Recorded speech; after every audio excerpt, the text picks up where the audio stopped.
This podcast is sponsored by EV Car Co, a new idea in the way we drive today. Franchise opportunities available on the web at evcarco.com. And by the kind support of listeners like you. To become an EVcast individual supporter or business sponsor, visit evcast.com and click the Join Now link. Or click the Sponsor the EVcast link for full details on how to reach our growing audience of over 2,500 listeners. We thank all of our sponsors and listeners for their support.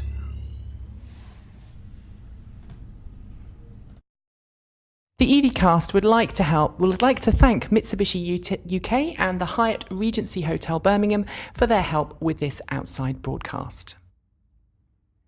Good morning, good afternoon, good evening, and welcome. This is EVcast, episode number 301, New and Shiny.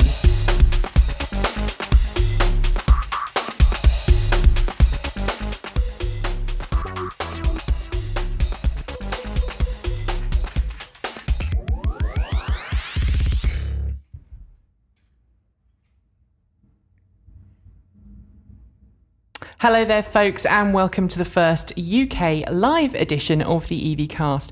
We're here in the marvellous Hyatt Regency Hotel in Birmingham, and just across the street from us, well, about 25 minutes ago, 25 Mitsubishi i-MiEVs made their way onto the UK roads as part of the Mitsubishi trial. Although, apparently it's not a trial, it's the first launch of a production vehicle in the UK that is electric. It was a fabulous event, albeit a little cold. So joining me today in the EVcast studio, we have 4 guests, and the first 2 you'll probably recognise as being fairly regular EVcast members. They've both got several shows under their belts. So first up, please welcome 2 men who are turning me green. Absolutely green with envy as they've both picked up their 2 new cars, Mr. Robert Llewellyn and Mike Boxwell. Hello. Hello. How are you all today? Mike, you say how you are. It's great. It's really exciting place to be today, and very excited. Brand new car, and it's electric. And you gave me a ride. I know. I was really frightened about giving you a ride, though, Nikki, because with your experience of electric cars, blowing them up and breaking them down, and everything else, do not break electric cars. Yes, you do. Look at your what you've done in the past. You ruined them. When I heard you wanted a ride, I'd smash the mirror for luck. Don't beat up on me. I'm a nice person, me. I know, and I love you very much. Thank you. Yes, the feeling is, in fact, very mutual. How's your car, Robert? It is. It was weird because I've known about it for a while that I was going to get it, and and my official response was, "I'm excited. I'm looking forward to it." But it was just part of life, and I was busy, and I didn't know. And then I stood there today. It was when the lovely Japanese man from Mitsubishi spoke, and I'm afraid I can't recall his name now. And if I could, I probably couldn't say it well. But he was really nice. I had a little chat with him afterwards, and when he explained the kind of background to what was going on, I suddenly became aware of he was talking about the first Mitsubishi cars they made, electric cars they made in the 60s, and how long this process has been, and what a struggle it's been, and that they've achieved this. And this is a mass-manufactured, proper car that you can drive on the roads now, on the motorway now, and it works now. I suddenly went, blimey, I'm really lucky. That's when it really hit me. I went, oh my goodness, this is a real privileged position to be in, to have possession of one of these cars for you. It's fantastic. Totally agree. Oh, it's really good. And I've now driven my own car almost 700 yards. And it's still got some power in the battery, folks. Yes, it still has power. And we're just having a quick look at a slideshow here of Mike's sideways. I don't know why. Yeah. And Robert, that's me fantastic. in my car. Very thrilling. I'm very excited. Yeah, I know it is. It was a fantastically well-organised event, and so actually see 25, or more than that, but 25 owners picking up their Mitsubishi i-MiEVs, all the cars in one area together. It really was quite exciting. It was very nice, wasn't it? Absolutely. Yeah. And it was just the spirit in the air. It was, because I'm going to be a bit cynical now. I thought that today was going to be all about celebrities and people like us who won't shut up about electric cars. And it was. But there were real people there. I talked to a lot of the families who are getting the cars and their kids and all that stuff.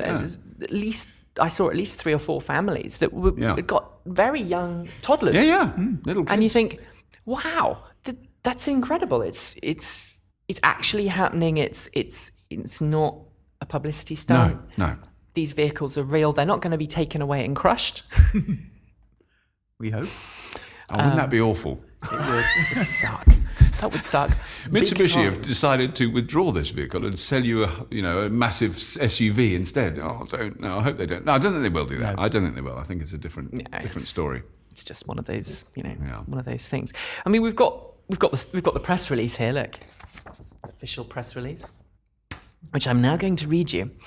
The first stage of a government-supported UK-wide project to trial electric and ultra-low emission vehicles begins in the West Midlands today. It's already happened. 25 Mitsubishi i-MiEVs, Mitsubishi Innovative Electric Vehicle, will be given to independent drivers, including automotive expert Quinton Wilson, to test over the next 12 months by the cabled, that's Coventry and Birmingham Low Emissions Vehicle Demonstrators Consortium in Centenary Square, Birmingham, which is literally just over there. The project is worth 15 million and will trial 110 vehicles on the roads of Birmingham and Coventry. And UK-wide, 340 vehicles are being tested using funding from the Technology Strategy Board and the Department of Transport. 340 vehicles for a small island. It's not that bad. Oh, I see. Yes, no, it's good. It's better than none. It's better than hugely none. better than none. Better than none. It's a manageable number. I mean, with 340 vehicles, you can go out. You can monitor what's going on. It's a big enough number for it to be statistically relevant. You'll be able to find out a lot about human behaviour with driving electric vehicles, and try out so many different environments. City driving, rural driving, high-speed driving, kids, families with kids, single people, all sorts of different things. So it's enough vehicles out there for it to really matter, without being so many that you get completely swamped. Yeah, absolutely. And they said today that the vehicles that are on the trial are the first. Well, they're not the trial. They're being given away today. Given away. You know what I mean? I'm just so excited. I'm iMieved up, welling up inside. The vehicles that were given today is the first European launch of an electric vehicle, production-made electric vehicle. Because I mean, even my car was a test car. Right. Yes, they've always been. Always been. You could test argue cars. that Tesla have been doing cars you can actually buy in a showroom and drive away. And you could argue that Going Green, gee whiz, have been doing this for a long time. But it's not a major manufacturer. It's not a major manufacturer, and it's a big and difference. it's not a highway capable vehicle. That's right. So, let's talk about experiences. So far, obviously, you've not driven your new cars very far, but we've all driven the iMiEV in the past. And one of the things that grabbed me was just how much it accelerated, how quickly it accelerated. Yeah, it's fantastic vehicle, and how quickly the car felt like a regular car. Yeah, instantly. Yes, it is. It wasn't.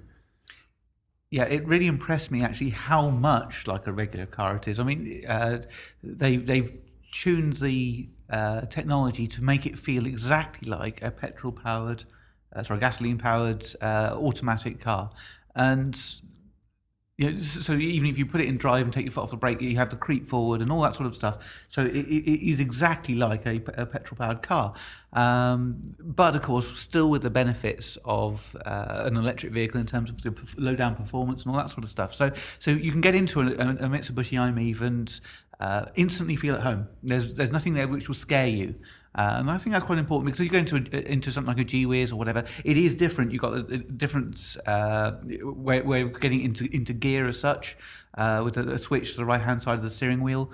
You've got a very different driving experience. Doesn't make it bad. It just means it's very different. And so having something like the Mitsubishi iMiEV, I think, will certainly give people a lot more confidence getting into an electric car and just driving it. Oh yeah, absolutely. Because I think it's interesting. I was following another vehicle when we drove off in the big parade, and when I'd driven one before, the biggest difficulty for me, a huge technical difficulty I had, is that the indicators and the windscreen wipers are on the opposite side of every other vehicle I've ever driven. Yes. Probably not every other Mitsubishi, because I don't know them. So the car in front of me, there was no rain. Suddenly their wipers went on flat out, and then they turned left. And then my wipers went on flat out, and I turned left. And then I went, oh, good, it's not just me. So that's the thing I've got. That's the biggest Japanese car. The biggest hurdle I've got to cover is that the wipers are on that side, and I can't remember. Well, my G-Wiz has got the indicators and windscreen wipers on the wrong side as well. So the Mitsubishi is the same for me. And so you're already there. And my classic car, a 1954 MG Magnet, that's being on that very side old, as well, is yes, exactly the same. So actually, I'm probably the only person who's going to be perfectly at home with that. It's not a problem. I don't know why they decided to change them over, but there we go. No, I don't know. Of those and things. It's not. And what I think the point I'm trying to make is if that is the biggest technical stumbling block of this vehicle, it's not that bad. That's right. Absolutely. If you put it in gear and it said forwards and it went backwards, that's a problem. Yes. I'm sorry, officer. I was going forwards. It said I was going forwards. That's why I drove over your foot. Backwards. Well, I must admit, when I saw all those i-MiEVs all lined up, I thought we could really create history today by having the first ever multi-electric car pile-up right in front of the world's press. But I was a bit nervous about that. Yeah. Now, I'll describe what we did. We came out of... in the little procession, did you go? You went round the block as well, presumably. Yeah. We got lost. We did. The first trip well done. out, we got lost. We went down to the bottom of the road and we went round this big roundabout at the bottom, and we came back and Mike put his foot down. Just slightly. It was brilliant. Yeah. It was brilliant. It is good, isn't it? Now, Robert, I'm going to have to get you to agree. All right. Online now in front of an audience.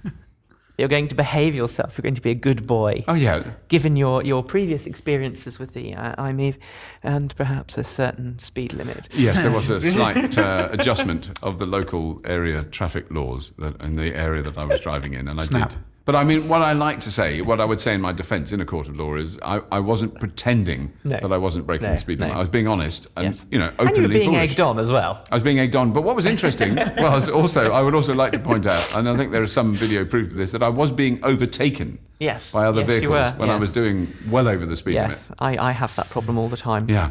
Now, I drive a G-Wiz.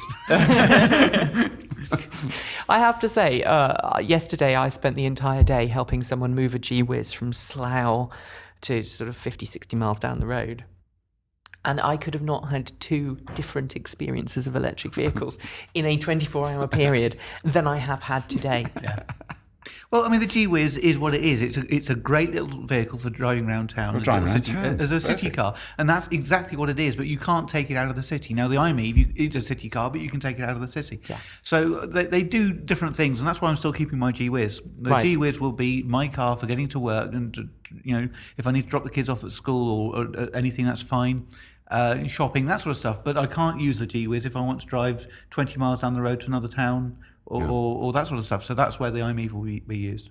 Also, I mean, the thing I love about the G-Wiz is if I'm bored and there's not much going on, all I have to do is Twitter this sentence. I really love the G-Wiz. I think it's a brilliant car. And I am entertained then for the next 2 or 3 hours by the torrent of abuse and oil-burning hatred. I got it the other day as well. I made a tweet.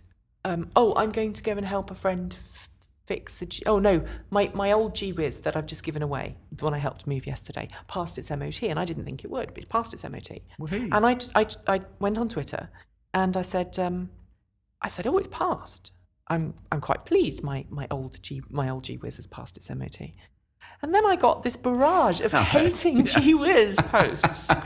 I didn't say, and a couple of people saying, why'd you bother with that then? What's that all about then? I said, look, I haven't got one anymore. I gave it away. Stop bugging me. So there we are. It's hours of entertaining fun. Yeah. So what are you going to be using yours for, Robert?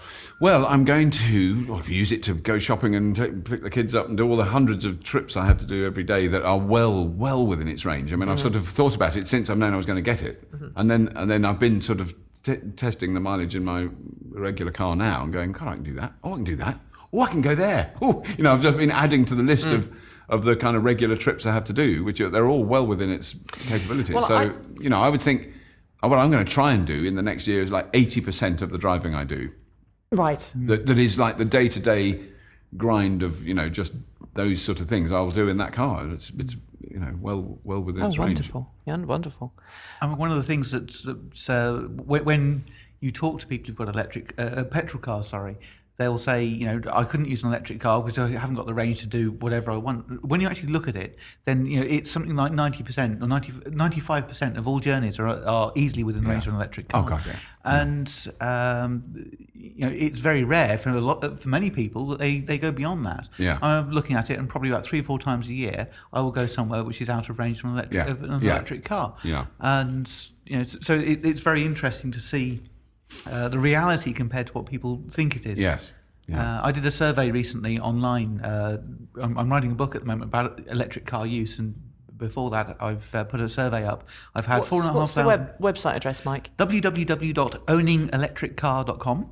That's very original. And yes, it is. And the book's going to be called Owning an Electric Car, without the .com, and it comes out in February. But I've been doing this survey, and we've had 4,500 car owners and 680 electric car owners fill in a survey. And the big difference you see is petrol car owners say there must be an electric vehicle infrastructure before we can go to an electric car.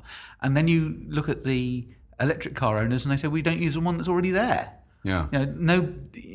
So whoever puts in electric car infrastructure, they're going to be putting in a lot of money into it, and quite frankly, I can't see how they're going to get their money back.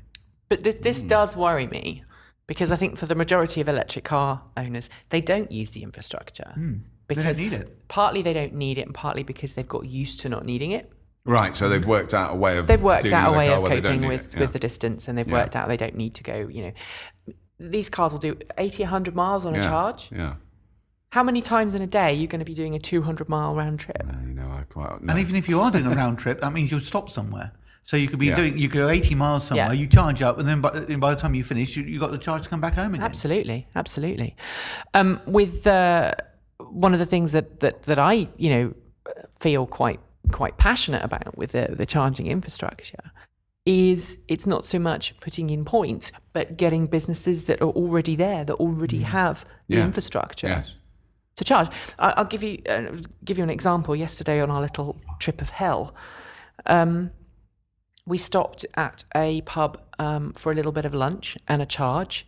Before we'd even gone into the pub, one of the waiters had come out and said, "Oh, wow, that's an electric car. Can I see it?" And then we went, "Yeah, would you, let us charge up for 20 minutes? We'll give you a couple of quid or whatever."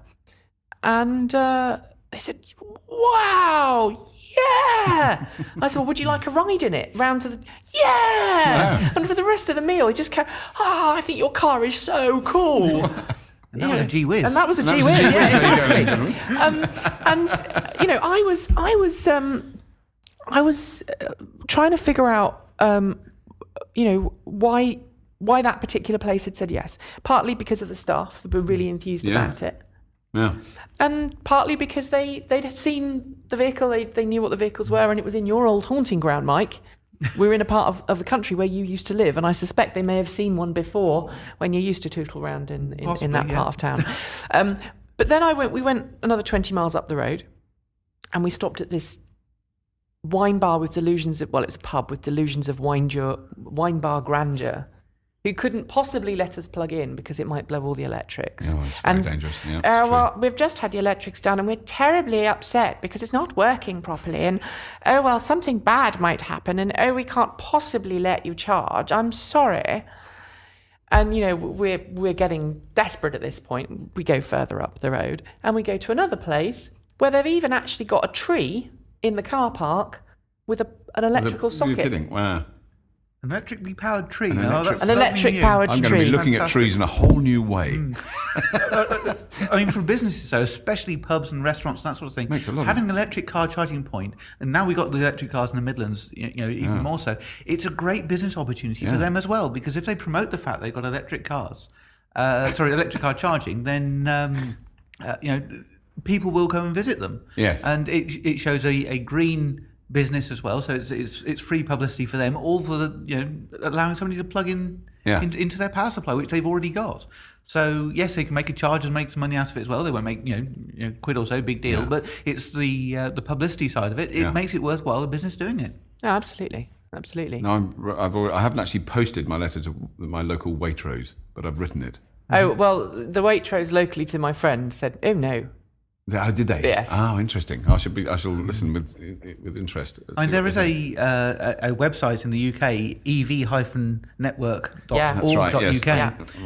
And basically, if you have an electric car or you're interested in electric cars or you've got your own business and you can offer charging points for electric cars, go on there and register your details. There are about 350 people, I believe, More than that, yeah. now think, yeah. Posting up. Sorry, what's their the sites. address again? Because I'm writing it down. ev-network.org.uk.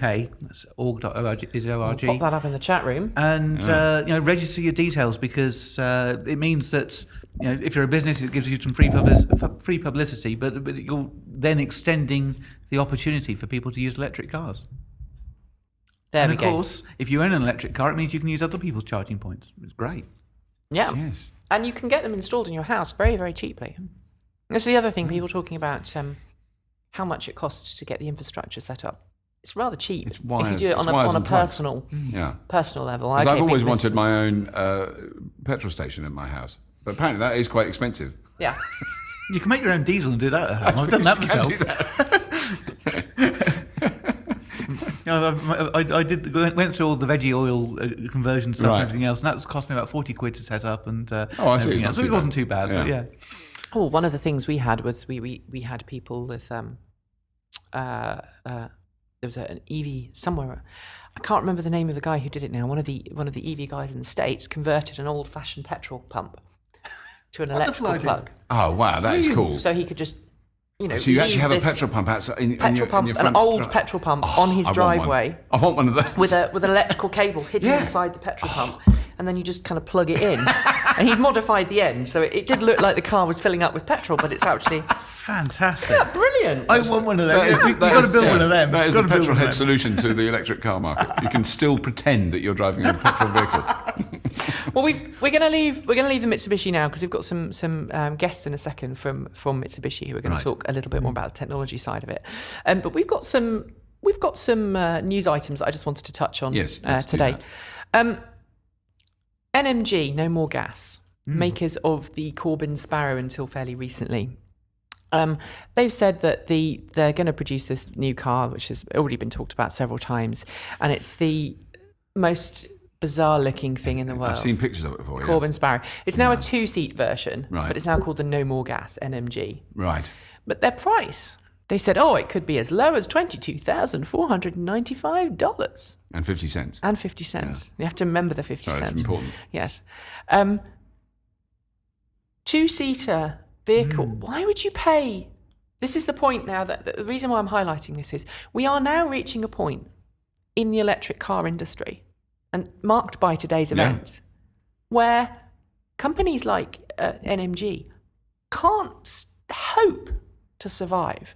Well, it does. It is hard to know because that is. They will sell some of those. They I'm will sure. sell some There of will be those. people who buy them, but they are so restricted in their use. That said, a small company like NMG, if they couldn't make a four-door car as well as a Mitsubishi, for No. instance. So therefore, in order to survive, they've got to come up with something which is unique and different. And a little three-wheel sports car is nothing if not unique and different. Right. Now, of course, in the future at some point, Mitsubishi will have shown an iMiev Sport two-seat sports car, and Raver have shown the NXG, which will be out in 2011. So there will be two-seat sports cars Right. at reasonable prices as well. So where that leaves people like with the NMG, I'm not entirely sure. Yeah. But My question is, what is a reasonable price, though? That seems like a really expensive vehicle for what it is. not for a sports car though. For a little two-seat sports car, $22,500. Yeah, that's about right. Will people actually really treat a three-wheeler as a sports car, though? Have you driven three-wheel cars with the wheel at the back? They can be very sporty. I've been in a Sparrow, and they're fast. Mm-hmm. They're very fast. I haven't done the Sparrow one. But yeah. They're good fun. They're fast, but at the same time, the thing I'm trying to get over is you get in them and they just feel.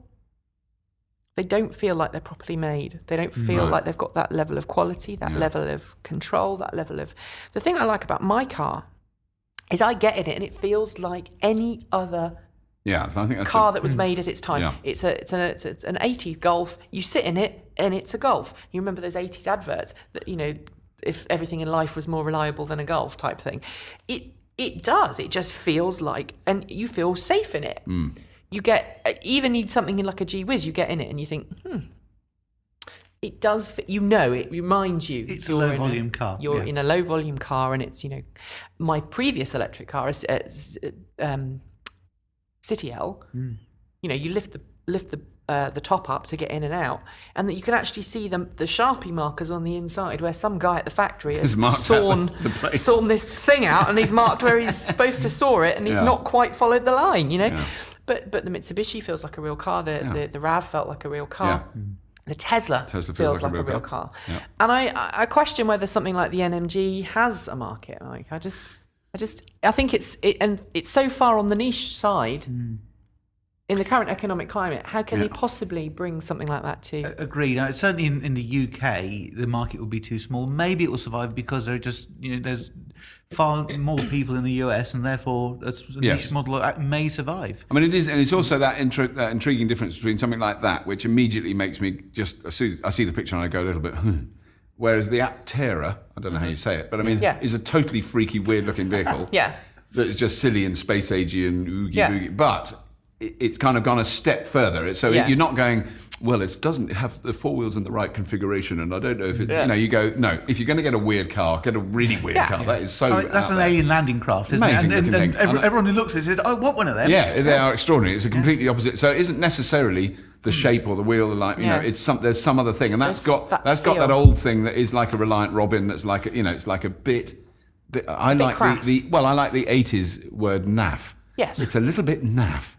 Yes, it is a little bit naff. Yeah. Talking about Aptera, I mean, they've gone obviously very quiet since the whole question of their funding and whether the company was folding and all of this. I haven't followed it very closely. There has been a new spy shots this week of what they claim is a new hybrid version of the car, which is very interesting. Again, they're keeping very quiet on that. But the Aptera, I mean, I would love one personally because I like driving cars that are different. But I don't think the general public are going to go for it. No, but I mean, in a sense, it's the same. It's going to be in the same niche, but it's a non-NAF niche, a triple N.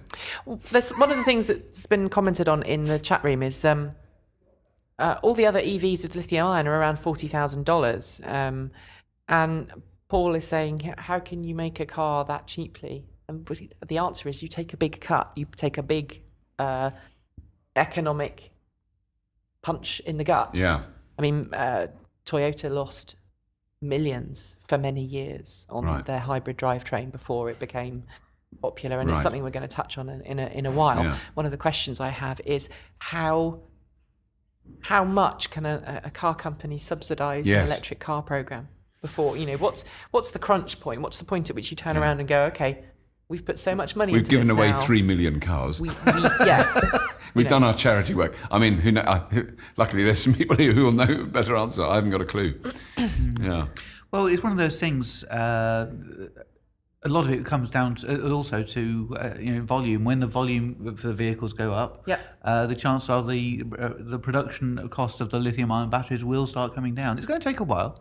But there is now an awful lot more lithium-ion production than there was this time 2 years ago. We've finally got on to the top of the lithium-ion recycling, which is great because it means that we can get more lithium-ion without having to mine for it, which is going to be significant importance moving forward in this industry. So it's going to get to the stage, I would hope, relatively soon, where the electric car manufacturers aren't having to subsidise the batteries. Yeah. It may be that the model will be you lease the batteries or you lease the whole vehicle with the batteries rather than purchase. But who knows? There's all sorts of different models going on there. The Project Better Place one, of course, is the best known. But I guess every car manufacturer is looking at that in different ways. Yeah. New story. Next story. Tesla. Yep. Heard of them? Tesla, you've driven one? Driven 4 now. I hate you. If I ever mention that, I hate you. It's perfectly all right. I accept your Publicly hate. hate I'm Robert. a wet liberal, guilt-ridden Tesla monkey. That's right. you want to take a car to a motor show, and you are on the west coast of America, and you want to drive it to Detroit, to the Detroit Motor Show from Los Angeles. How do you get it there normally? You put it in a lorry. Put it in a huge truck. Yeah. A huge semi. Yes, and you drive all the way through the mountains and, In the winter, Tesla are going to be driving 2,700 miles from LA to Detroit with one of the vehicles they plan to exhibit at the event. Right. That's a hell of an extension lead. It's brilliant, though, isn't it? Fantastic. It's Very important. Brilliant. Yeah. It is. No, it's really It good is they're doing brilliant. that. Well, it's a great publicity, a great bit of PR for them. Oh, yeah. Well, I mean, obviously, Simon Hackett did his 313 mile trip. Yeah. And then the week later, the Japanese broke it with some EV club in Japan broke it. But we've With a Tesla? decided, there was a specially modified non-production electric car. So we decided on a couple of shows ago that we would allow Simon to keep the record because, I think that's fair. he didn't do any modifications to the car to do it. But That's impressive. that's a really brilliant shift. I've got one bit of Tesla-related mileage go on. news. Yes. Is that I know that this You're summer, getting a Tesla? No. yes, this summer they're going to go for the plus 400 mile range test. Excellent. At a constant 30 miles an hour, because they think they can do over 400 miles on one charge. So it's going to be the Guinness Book of Records is going to be there. It's going to be sort of an officially sanctioned test. We like that. Yeah. Fantastic. We like that. Well, if I'd tell you what, I'm going to a conference in Newcastle later on next year, in Easter time.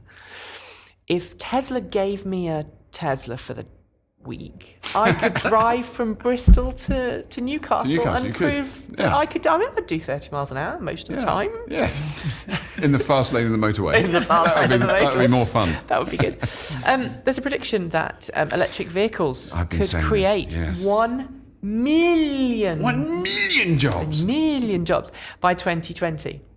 I think it's absolutely plausible and Spot sensible. on. Well, I mean, it's all the other infrastructure. I mean, it's not necessarily the charge points at Waitrose, or not that other supermarkets are available. It's other quality supermarkets Other are quality available. supermarkets are available. I quite like Waitrose. being For got rid of those of middle you class. who don't live in the UK, Waitrose is kind of let's put it like this: it's not your Costco. It's not. It's not even your Walmart. There was a supermarket that I lived quite near in Los Angeles that was the equivalent of Waitrose, and I can't remember the name of it. But it's kind of like the farmers market. I think it had the word farmers in the title, and it was and their cheese was really, really expensive. Just imagine a supermarket with really expensive cheese. Basically, the whole idea of Walmart is to keep the riffraff out of Waitrose. But there's so many other things that will need to be done. I mean, apart from the fact that it would be really good if there was a manufacturing base in this country that were manufacturing electric vehicles. Yeah. But then also the power generating. Yeah. That there's loads of jobs in creating that. And I've just spoken to someone today who is doing when he explained it to me in 4 sentences, a scientist working on the next generation of wind turbines. Yeah. I was with him as he went, listen, I'll explain. I understood that bit. And then he said some other stuff and it didn't even go near my head. I can't even say it went over. Yeah. It didn't even bother to go because it knew it could go straight through. But there is some extraordinary breakthroughs in really big, and that's being developed in this country by engineers here. Yeah. And it will no doubt be manufactured in Germany or Denmark or Holland. But it would be fantastic if some of that stuff was actually built in this country because it will be developed here. Yeah, absolutely. And you've got, aside from the new technologies, you've got things like the service industry. Yeah. It's going to be huge. When you say the service industry, do you mean the garages, the training But programs? I'm intrigued. Yes, there will be that. But I mean, I'm intrigued because the one thing a very important thing I did learn, which I think I really want you to ask the manufacturers. I will do. Is that the example I had with Paul Scott in America, who's very involved with Plug in America, with his Toyota RAV, it hasn't been serviced. 70,000 miles, no servicing. No. Doesn't need servicing. I mean, he had shocks put on it. Yeah. So the running gear, brakes, tyres, that'll be much the same as vehicles now. Yeah. But everything else, obviously no oil changes. Not so much now, but I mean, if you think about 10, 15, 20-year-old cars, I mean, Yes. Paul's car is 10 years old now. Yeah. The older the car gets, obviously, the tireder it will become, and it will need people who understand how the cars work. Yes. So the technician side of things, even if it's just to plug in a laptop now and then and go, yeah, the car's fine. Yeah, but I mean, there isn't the oil change, filter there's change, all those things that wear out in ICE vehicles. Yes. I can't say it very confidently. Ice, mean baby. is internal combustion engines. Right, okay. Just had to say that because I can't really say ice with any confidence. Ice. Yeah, I mean, it's a no-brainer, really, isn't it? It's electric vehicles have created my job. I'm one of those 1 million. Oh, well, there you go. Well, because I'm a podcaster. My entire job surrounds electric cars and renewable energy and podcasting. And were it not for electric vehicles and events such as today, I'd be out of a job. So there's one. So they can now go prediction. Shift to electric vehicles create one job. One job, yes. 1.5. I'm still working. One job that doesn't pay enough. I think a lot of people in the electric vehicle industry could relate to that one. Yes. Yes, my tax return is always very easy to do. Let's put it like that. Think of restarted production. Hooray! In Finland. First delivery scheduled before Christmas. Wow. That's exciting news. That really is. I mean, yes, it's another small manufacturer with a... It's better than G-Wiz. Yeah, well, I mean, the G-Wiz is coming to the end of its life. But it's another small manufacturer building something interesting, different, and, there is a market for that little car. So it'll be good to see them on the road. Have you noticed how I've been horrible about G-Whizzes now? I don't own one anymore. Absolutely, I noticed that. Yeah, well, yeah. I was horrible about them, then someone gave me one, and then I was like, oh, thank you. Actually, they're not so bad. No, precisely. And then as soon as I got rid of it, I'm being horrible about them. Horrible again. Yeah, well, I've test driven the replacement for the G-Wiz. I was over in Frankfurt a couple of months ago. Yes, you went to the Frankfurt Motor Show. It's a very much improved car. It's not, you can't really compare it with the old G-Wiz. Mm-hmm. They got the drivetrain right. They got everything very much nicer than it was. And a real testimony to what Raver have managed to do.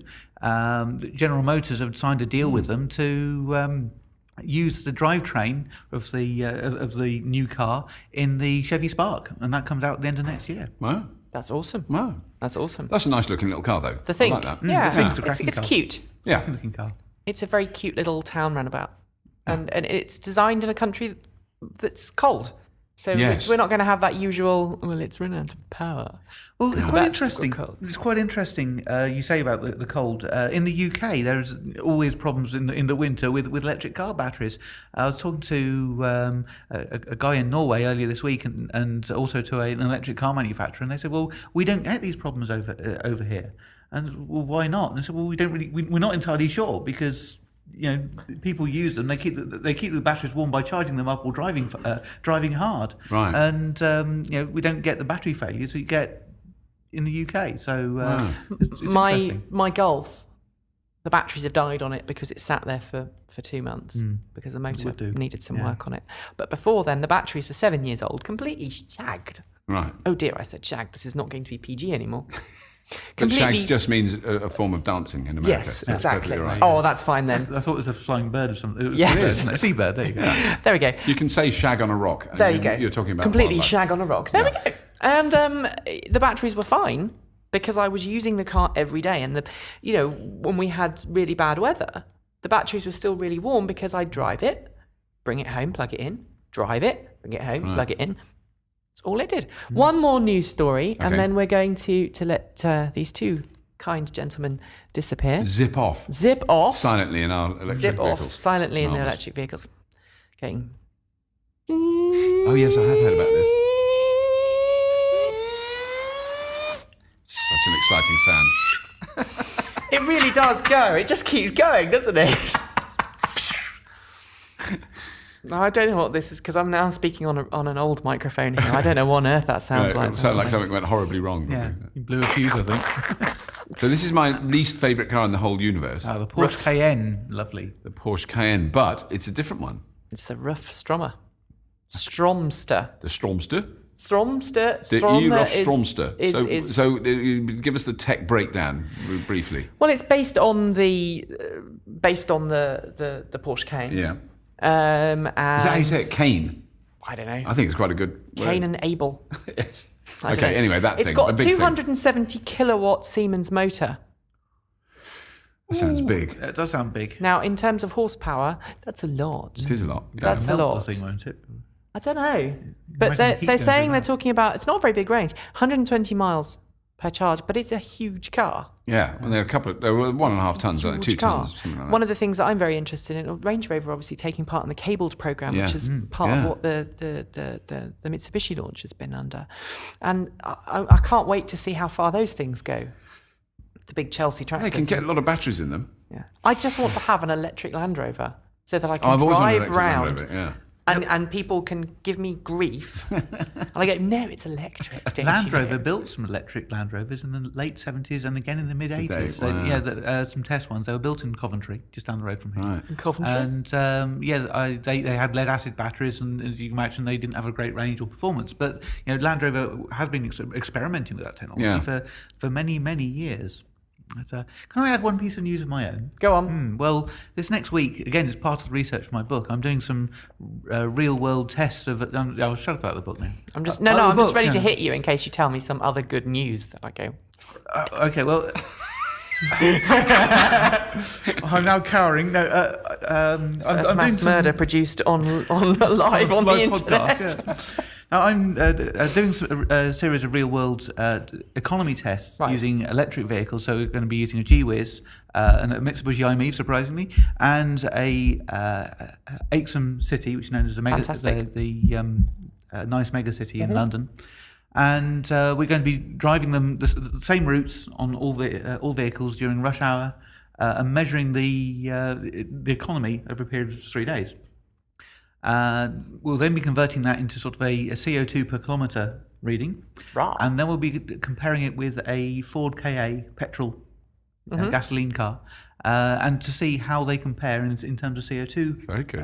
Excellent. Readings. Now, we've done a fair amount of work tying up with the national grid to actually find out what the CO2 levels of the national grid are at different times of the day and night. I've actually put together some software which allows me to monitor every 5 minutes what the Are the you CO2 going to readings. make that public? That will be public. It's hidden I know away on you've- my website. You've let me had a little sneaky peek, so I've seen it. So basically, I'll have something on the website which will allow you to check what the CO2 levels of the national grid at a certain time is, and also the intensity, the usage of the national grid to suggest whether it's a good time or a bad time to charge your electric car up. So I'll actually make that part of the website public within a week or so. Excellent. But- And I'll mention it on the show when that Fantastic. happens. But yeah, so in the next week or so, we'll start that real world economy tests. So it should be quite interesting to see how electric cars genuinely match up. Even Cool. if you're being charged up by coal-fired power stations and all that sort of good stuff, see how good they are compared to petrol. Very good. Brilliant. Now, we haven't talked about COP15. We haven't talked about ClimateGate. No. But just in maybe 2 sentences. I think the most important thing that I've learned post ClimateGate is the word trick. Mm-hmm. And I've talked to numerous scientists now, and I've rung up a couple of actual, proper, real scientists who work not in this field at all, in Oxford and in London. And the word trick is a very commonly used word in the scientific community, meaning test. Yes. Meaning experiment. Yes. So when the emails referred to, we're going to have to try another trick to get this information, they weren't going, we'll have to try another way to con the public into believing that CO2 is causing global warming. They were talking about another test.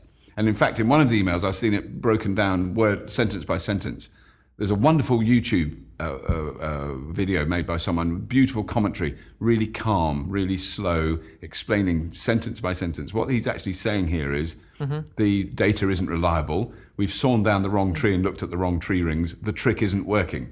It doesn't mean how it was interpreted by the Fox redneck News press. and Fox everybody News. else. It's, so I mean, I'm sure that I think that the people at the University of East Anglia should hang their heads in shame for their stupidity, their crassness. Yeah, and they've really blown it. I mean, it's not to defend them at all. That was a really dumb thing to do. Science is led on peer review. And It's they led on peer obviously review, and I didn't. mean that information was held back until the most appropriate moment. Mike, quickly. ClimateGate. ClimateGate. Well, a storm in a teacup. Really, when you actually look at what the at the raw information, but what's been blown up out of that has been obviously quite damaging, and it's another of those things where people who don't really understand the issues, it muddies the water, and which obviously is not a good thing. So we'll see. We'll see what the long-term damage, if you like, of that is, because it just creates more mistrust, which is not good news. But let's see what happens. Yeah. Anyway, thank you very much. Yeah. Where can people find out more about you, Robert? They can find out more about me unfortunately, on Twitter, twitter.com/BobbyLou. By the way, Facebook. It's quite a good way to find. Don't worry about Facebook. Facebook sucks, and I'm publicly saying that earlier on in this. I'm not very good at Facebook. Facebook thing. But LouTube, Carpool on iTunes or on LouTube, LEWTUBE.com. Excellent. And I'm launching a new show in the early part of next year called Gearless. Yes, excellent. Leave it to you to work out what it may be about. Hearing it's all actually about that. Hip clothes from the 1960s. Yes. And I'm hoping that I get to have a ride in your new toy. You will. You will. And Mike, thank you very much. Thank you for no problem. Thank you for the ride. And I'm going to let you two gentlemen go off, and we are going to carry on with the EVcast in a few seconds. But first, thank you very much, gentlemen. Mike's keen to go. He's disappeared already. There we go. What we're going to do now is we're going to have a quick word from one of our sponsors at the EV Car Co. And if you've heard about all these electric cars and you were in the States and you would like to find somewhere to go to effectively try out lots of different electric cars, then the EV Car Co. are for you. They're based in Fort Worth, Texas, and they're looking for people who are interested in becoming franchise dealers. Their business models are based on a very sustainable business ethic, where any car that comes into their showroom is quite rigorously tested for environmental coherence, and also that the safety standards are up to what we call modern standards. Because, I mean, let's be honest, a lot of small electric cars on the road today are not quite on par with some of their bigger brothers. Obviously, the i-MiEV is one of the exceptions for that. Now, if you'd like to find out more information about the EV Car Co., you can go to their website at www.evcarco.com, and you can find out about how you can become a franchise dealer. Also, you can call them toll-free on 1-877 my-EV car. That's 1-877 595-0710. Sorry about that. I had just a moment of silliness there. But it's an excellent company, and please give them a call or go to their website and go along to one of their many showrooms opening around the USA.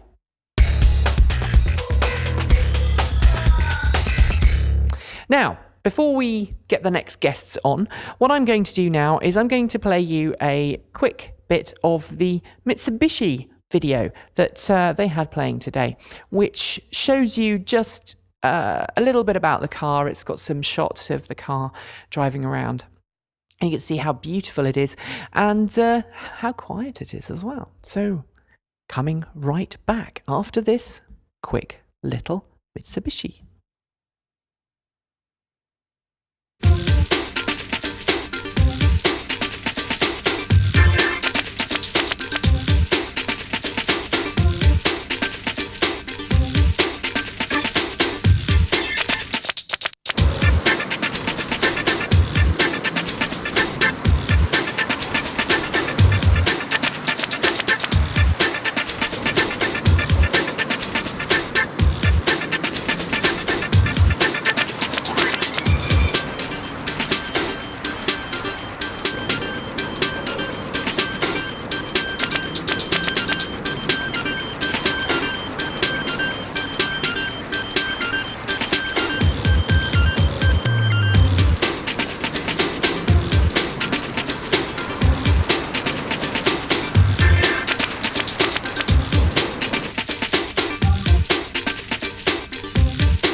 Okay, so you see that our guests have changed now in the EVcast.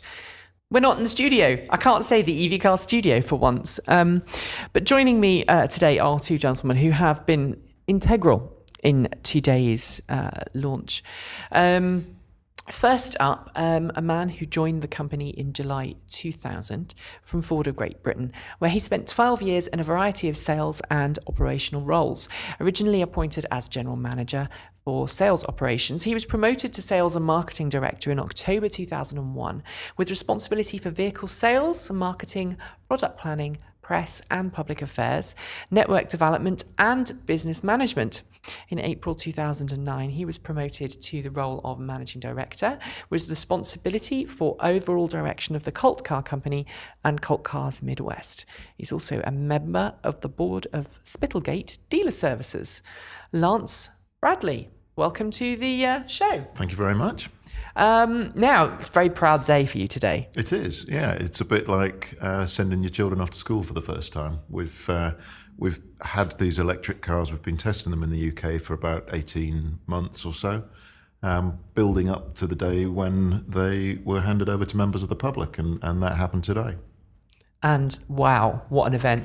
What an event! It was great, phenomenal. I mean, we've had these. We've had these pictures already up, but it just had a wonderful feeling, and as we were saying to Robert and Mike earlier on, we had this great feeling of everything was just a very friendly atmosphere. There was no kind of pomp. No pomp and circumstance. Yeah, it just had the right feel to it. It felt like it should have done, which I think is correct. But before we go on, I would also like to introduce man to my right, Neil. Neil Butcher is a recognised engineering manager with excellent and analytical skills, who has constantly delivered successful programs and departmental profits in the highly competitive and demanding world of automotive design consultancy. Wow, what a sentence! That sounds fantastic, doesn't it? I'd like to meet that man. And you are now at over Arup. Have I said it right? No, that's totally wrong. Right. It's over Arup. Over Arup. But you can call us Arup for Arup. short. Okay. This is what happens when you're short-sighted and you don't have two big computer screens in front of you, which is what I normally do. And I'm reading very small text. But you graduated from Cambridge in 78? Sounds about right. Yep. Yeah. And been working in the automotive industry for almost 25 years now. Excellent. And of course, obviously you've been integral in today's launch as well. Perhaps you'd like to describe where you've come into the mix. Okay, well, as I said, about 25 years of automotive engineering work, and we actually really started moving into low carbon vehicle industry maybe 4 or 5 years ago, and getting involved with electric cars in the last couple of years, and we wrote a very good report. I think it was a very good report anyway, for Cenex and with Cenex for the UK government on the sort of scope for the electrification of transport in the UK. And following on from that, the West Midlands had asked Arup to get involved with the cabled project and asked us to manage that. And we jumped to the opportunity because it's a superb opportunity for us and it's a fantastic project to work on. Now, Cabled are the consortium of all the different companies that are bringing together this electric vehicle trial, aren't they? Is that probably the best way of describing them? Yeah. And they've helped organise this fantastic launch today. Yeah. But of course, Mitsubishi are the first. Yeah, we are. And that's quite exciting for us. It's we're the first in the world to have an electric car from a mainstream manufacturer.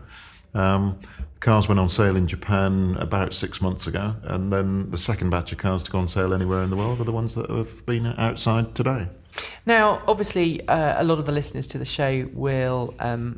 we have some sceptics who listen to the show, and I don't think they'd mind being called sceptics, who are smarting still over the much maligned EV1 and the Toyota RAV4 EV. And I think a lot of people are saying, I'm not going to believe that these electric cars are here to stay until they're really they're really here, and these trial schemes, and one of the things that was very important about today's launch is it was reiterated several times in the various speeches. This is not a trial. This is they're real cars for real people. The real cars, real people. And okay, yes, there's only 25 cars being released today. There's another. How many coming in next year? There's another 25 coming in for another government trial in the early part of next year. But we can. The cars will be on sale to the public in the early part of next year, and we can get as many as we want. Right, and it's not a case of it's not proving a technology to be good or proving a technology to be bad, because as I learned today, Mitsubishi have been developing electric vehicles for longer than I've been around. Yes. I'm 30, and I thought cars of the electric cars. Okay, I know electric cars have been around since the turn of the 19th century. Also the end of the 19th century, beginning of the 20th century. Should get my history. I failed history. And we've seen a succession of electric vehicles. I drive a car that was a factory-built electric vehicle that was built 25 years ago. It just happened to be a test car. Yeah. They only made a couple of hundred, and then they stopped. The only reason they found their way into private hands is because they're so old now that companies are passing them on and selling them on, and that's the way things go. But we are now at a point where we are no longer in that trial scheme. No. We're no longer in that spate of this is how things are going to be, how it might be. This is how it is going to be. That's right. What Mitsubishi has been famous in the UK for making big gas guzzling cars. That's true. This seems like a completely sidestep for someone looking from the outside in. I mean, obviously, you two gentlemen have been in the industry.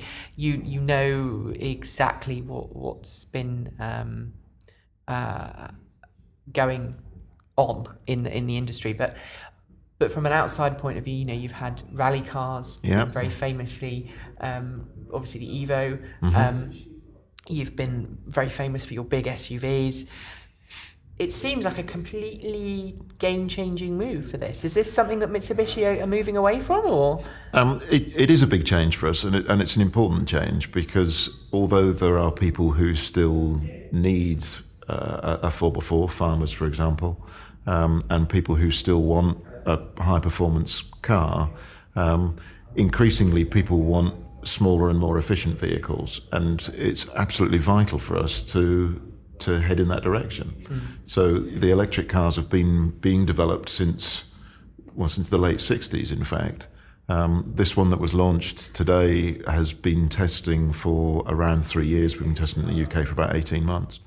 And it's important for us to move in that direction, because that's what customers want. And in the future, it's what they're going to want even more. Neil, how much of a positive spin have you seen now from the press and the media about events like this? Because as someone who works in the media, one of the things I come across time and time again is nothing but negative images and negative connotations associated with electric transport. Is that something that you've all had to work very hard on with the Mitsubishi launch of the i-MiEV? Because the i-MiEV is doesn't come across as being an electric car. No, I think there's been a sea change in public opinion and therefore the press opinion in the last 2-3 years, with global warming and climate change becoming more of an issue. And I think people are starting to look at their carbon footprint and take it a bit more seriously than they have previously.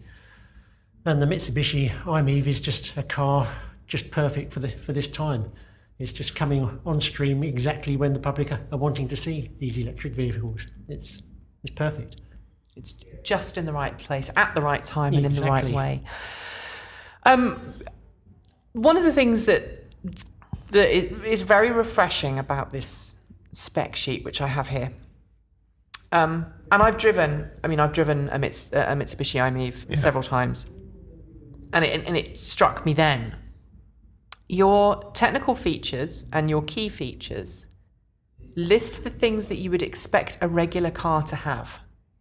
Yeah, they do. One of the things that was that we decided very early on was that the car needs to be as near to a current normal car as possible.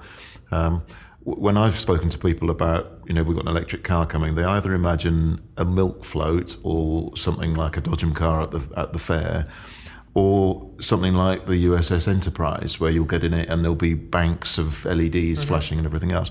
And actually, if you do that, it makes the car somehow seem different and makes people nervous of it. In fact, what we tried to do is to make it just like an ordinary car. And that's what it is. The only difference is that there aren't any emissions out of it and it doesn't make any noise. But apart from that, it's exactly like a normal car. Someone in the chat room is asking, auxiliary loads, AC, heat, radio, 12-watt plug, I have no detrimental effect on power. Oh, right, okay.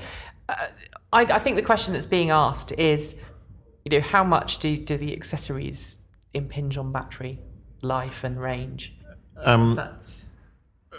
It's similar. People always think that an electric car is somehow hugely different from a petrol car. Yeah. And it's not. If you switch the aircon on in your petrol car, you will use more fuel. Yeah, absolutely. It's the same in an electric car. If you drive it very quickly or up hills, your petrol car will use more fuel. It's the same in an electric car. Yeah. So people tend to, when they're driving a petrol car, they tend to think of miles per gallon. When they drive an electric car, they tend to think of how many miles you can do, what the range is. Yeah. And that's one of our challenges, is to overcome that, and we've already got a buzzword for it, the range anxiety that people have. Yeah. It's something that comes across, I hear this again and again and again. I mean, it's very famously, there's a Tesla driver in the States who will only drive his Tesla 40 miles, even though he knows it's capable of 240. And I joked one day, look, let me drive it the other 200. Yes. Because, Why would you not? But I mean, it'd be interesting to see how many of the people on the trial have this realization that it's no different to a petrol car. It's just that you fill it up slightly differently. Yes. That's really what we're talking about. It is. And that's one of the interesting things about the trial, is to see it being used by real people in the real world. Now, when Cabled takes off with the other launching of the other electric vehicles, one thing that's struck me is how many different companies are taking part and how many different types of electric vehicle are going to be trialled. You're going to have to help me out because I'm doing this all from memory, but we've got the Range Rover, the electric Range Rover. We have. Shall I do it for you? Oh, yes, please. Yeah, that would be good. Yeah. The Range Rover is not actually a pure electric vehicle. Right. It's a plug-in hybrid. So it's an ER, is it ER EV or is it a plug-in hybrid? It's plug-in. Plug-in, right. It is a plug-in hybrid. Obviously, as Lance was just saying, there's always going to be the need for some vehicles, farmers, people living out in the country who need something a bit more than a fully electric vehicle. And that's the kind of market the Land Rover are aiming at. So we've got some Land Rovers. We've got some smart vehicles, two-seater smarts. They'll be out between around April and September next year, coming out in batches. We've got 25 Tata Indicas electric vehicles. They're coming out in the spring. I'm going to have to try and remember them myself now. Taxi. We've got 5 taxis, Yep.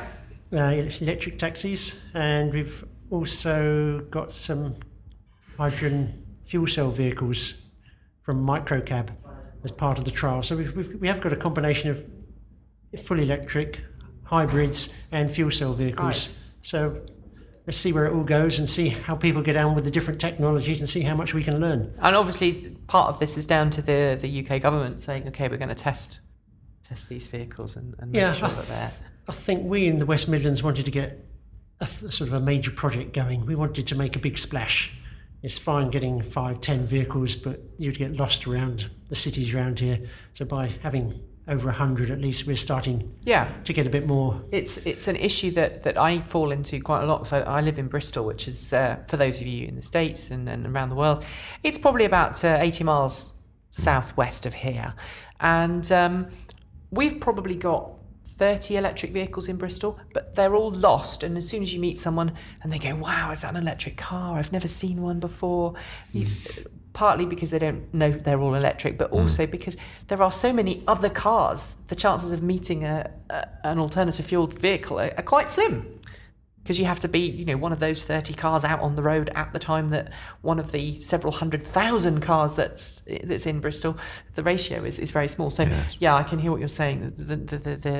We need to make a step change, don't we? Absolutely. We need to show the public that these cars are a practical proposition and that going forward, these are vehicles that they can aspire to. And Birmingham, historically, is very close to the centre of the UK manufacturing of electric vehicles. It is. I mean, it's always been at the heart of Britain's industry, and it's quite fitting that the first electric vehicles should be launched here. Yeah. There's a couple of questions that people have in the chat room for you. One of them is, Lance, has the pricing been announced yet? No, retail? it hasn't. Right. No. And we haven't announced the pricing yet because, to be honest, I'm hoping that the exchange rates improve a bit before we need to. Right. As with any new technology, it's expensive. If you look back to LCD TVs, when they first came in, they were £10,000. Right. Now they're £200. Yeah. So the price will come down. At the moment, the cars are not going to be within most people's reach or what they would be willing to spend on a car, but in 2 or 3 years' time they will be. And of course we're hoping, I guess, that the Moore's law of computing, which is the number of transistors on a die can double or exponentially increase, and obviously the price comes down as well. The same will happen with electric car components and electric vehicle components. It will. It's the batteries that are the key. Yeah, absolutely. And the other thing is, people say the questions that some people have. There's in the electric vehicle world. There's a big discussion going on at the moment of, do you sell the batteries to the customer with the car? Do you lease them to the customer with the car? Do you have any comments on that, either of you, about, because obviously batteries are one of the most expensive things in an electric car. Do you sell the battery to the consumer? Do you lease it? Well, from my point of view, I mean, that's something we're starting to think about. The trouble is that users tend to discount sort of future expenditure, so they look forward, and what they really see is the purchase price at present. And they go, how much? They go, how much? And they don't look forward and see that, okay, the running cost may be a tenth of a normal conventional vehicle. They tend to discount that saving in the future and not take full account of it. So I think there will be there's both that side, and also there'll be some anxiety, I think, amongst the users on how long those batteries are going to last, because they are new technology, and manufacturers will be guaranteeing them, but I'm sure there will be some kind of anxiety there. So I think my personal view is there will be a lot of battery leasing in the first place until people get used to the technology. Personally, I'm a fan of battery leasing, partly because there are so many electric vehicles on the road today, or that aren't on the road. I mean, my car is a prime example. My car was bought with dead batteries. That's the only reason why I bought it, because the person who previously had it had bought a new set of batteries when they bought the car. The batteries had run down, and then they'd gone, oh, that's too expensive, I can't replace it, because they'd got used to not spending money on the car. Yeah. So it's the economic impression that it's an expensive thing. Whereas if they'd put the money aside every month to buy the batteries. Yes. Our batteries have been tested to last, we know they last 10 years. So, and again, we recognise that that's something that most people are anxious about, because most people's experience of a lithium-ion battery is your phone or your laptop, which, if it's anything like mine, keeps dying on me. Yeah. Don't think that we will have those problems with our batteries, but there are advantages to buying. When people, we're trying to make this as ordinary an experience as possible for people. Yeah. When you buy a petrol car, you buy the car, you don't lease the petrol tank. And so our first thoughts are that we will sell the car or lease the car, whatever people want to do, as a complete package, including the battery. But there's no reason why that couldn't change if there was demand for it. Okay.